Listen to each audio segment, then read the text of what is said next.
I'm Kevin Cirilli. It's time for your weekly rewind. From my first day in office, I took historic action to protect the unborn, like nobody has ever done. That was former President Donald Trump speaking in Nashville about one of the big topics this week, women's reproductive health.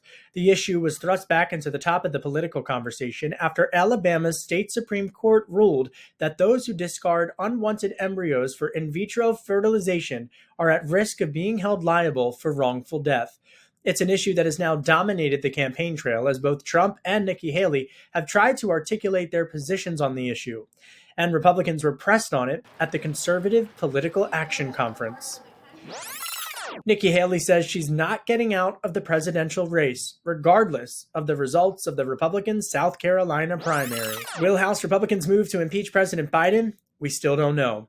Court filings show that a former FBI informant behind a discredited claim that President Biden's son Hunter received bribes is allegedly linked to Russia intelligence. Alexander Smirnov was arrested last week amidst allegations that he made false statements to his FBI handler. But court docs made public this week showed that he could be linked to Russian intelligence. Democrats say that this latest revelation should be the beginning of the end of Republicans' efforts to impeach President Biden.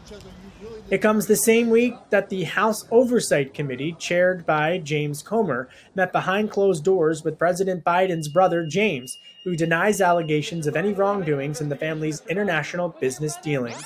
The Biden administration unveiled a major sanctions package against Moscow. It comes in response to the death of Russian opposition leader Alexei Navalny in a Russian penal colony, and as Senate Majority Leader Chuck Schumer traveled to Ukraine to continue to show Ukraine U.S. support. Jurors in New York continued their deliberations in a civil corruption trial against Wayne LaPierre, former CEO of the National Rifle Association.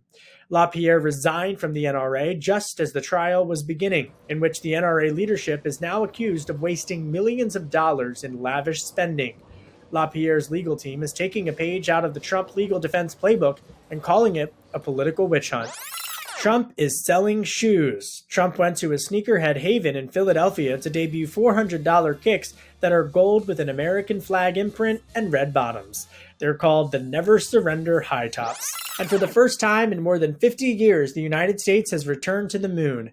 Intuitive Machines' Odysseus rover touched down on the moon, and it is a massive robotic feat for the U.S. and a major milestone in public-private partnerships for NASA.